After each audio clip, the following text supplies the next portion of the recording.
చాలా కాలంగా రాజకీయాలు బాబాసాహెబ్ అంబేద్కర్ ఊటక్కు తెచ్చిన తర్వాత ఆయన ఏమనుకున్నాడంటే చదివితే నా సమాజం నిజంగానే బలంగా నిలబడగలదు. జ్ఞానం సరిపోతుందేమో అనుకున్నాడు.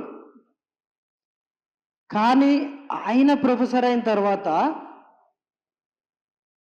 ఆయన అన్ని 30 డిగ్రీలు చేసి వచ్చిన తర్వాత ఆయన వచ్చి చదువు చెప్తా అంటే, రే నువ్వు ఎంత చదువు చదివినా కంటే ఆ కుండ మాత్రం ముట్టుకోవద్దు అని అన్నారు. బాబాసాహెబ్ అక్కడ రియలైజ్ అయ్యాడు, చదువు ఒక్కటే కాదు, దాన్ని మించి ఒకటి ఉంది. ఏంటది? పవర్. సో ఆయన మనం అనుకుంటాం రాజ్యాంగం రాయడానికో జ్ఞానం పెంపొందించడానికో అంత కష్టపడ్డాం అనుకుంటాం. కానీ ఆయన జీవితంలో ఎక్కువ కష్టపడ్డది మనకు ఓటక్కు ఇవ్వడానికి, ఓటక్కు కోసం. అప్పటికి చాలా డెవలప్డ్ కంట్రీస్లో కూడా పురుషులకు ఓటు ఉన్నాయి కానీ మహిళలకు ఓటు లేదు. అట్లాంటి సమయంలో ఇండియా మనకు తెలిసింది ఎంత క్రిటికల్ కంట్రీ ఇది. వాడి మనిషి అని గుర్తించడమే ఎవరికి నచ్చదు. కానీ వాడి చేత నువ్వు నాయకుడు అని గుర్తించే ఆ బాధ్యతను బాబాసాహెబ్ అంటే హక్కును బాబాసాహెబ్ ఇచ్చాడు. ఆయన నెక్స్ట్ ఓటకు రాగానే వెంటనే రాజకీయ పార్టీ పెట్టిండు. ఇంకా నా సమాజాన్ని తీసుకుద్దాము, హుకుందారులను చేద్దాం, రాజ్యాధికారంలో నిలబెడదన్న సమాజాన్ని. కానీ అప్పుడు ఈ సమాజం నుంచి బాబాసాహెబ్ని రాజకీయంగా ముందుకు రానియాలి. 3 పార్టీలు పెట్టినా అంటే ఆయన అనుకున్నంత రీచ్ అవ్వలేదు, సాధించలే.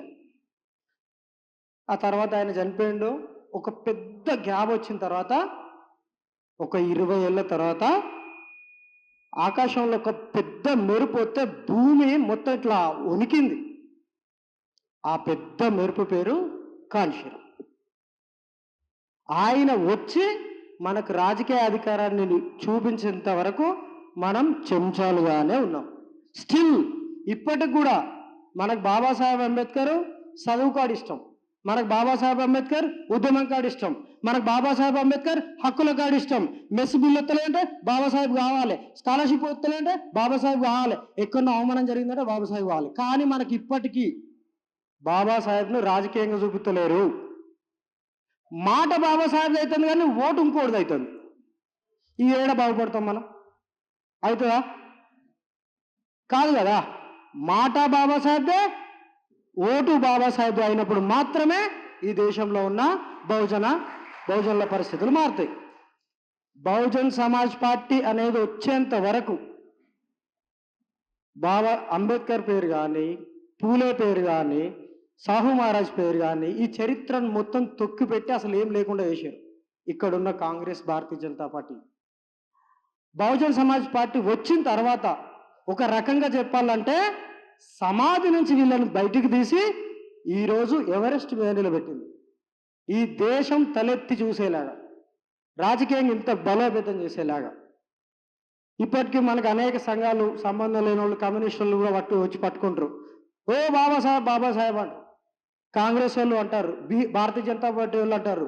ఒకప్పుడు వాళ్ళ కాళ్ళ కింద తొక్కినాయనని ఇలా వాళ్ళు భుజాలకు ఎత్తుకు మోస్తారంటే because of Kanshiram, Behenji Mayawati, Bahujan Samaj party.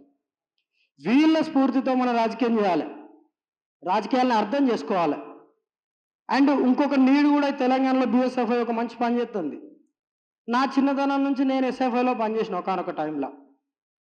కొంత స్టూడెంట్ టైం నుంచి మోటివేషన్ లేకపోవడం కూడా బహుజన ఉద్యమానికి చాలామంది దూరం అవుతారు. కానీ తెలంగాణలో బిఎస్ఎఫ్ఐ విద్యార్థి దశ నుంచే వాళ్ళని బహుజన ఆలోచనతోటి తయారు చేస్తారు. ఎందుకంటే వాడు వస్తాడు, వాడు కమ్యూనిజం అంటాడు, ఇంకోడు కాంగ్రెస్ అంటాడు, ఇంకోడు హిందుత్వం అంటాడు. తీరా వచ్చినాక మనోడు ఏం చెప్తాడు, మీరు బీజేపీకి బీజీ మాట కదనా, కాంశీరామ్ పని విధానాన్ని బెంచి కోల్పోయిందట కదా. ఇట్లాంటి నెరేటివ్స్ వస్తూ ఉన్నాయి. సో దీని నుంచి మనం పూర్తిగా రాజకీయాన్ని అర్థం చేసుకొని no left, no right, only Ambedkar right. రాజకీయంగా ఇంత బలంగా ఉన్నప్పుడు మాత్రమే బెంజీని ఆదర్శంగా తీసుకొని రాజకీయాలను అర్థం చేసుకొని బహుజన ఉద్యమాన్ని ముందుకు తీసుకెళ్ళినప్పుడు మాత్రమే ఈ సమాజంలో మార్పులు వస్తాయి. ఇంకా చాలా మంది వ్యక్తులు ఉన్నారు, వాళ్ళు మాట్లాడతారు.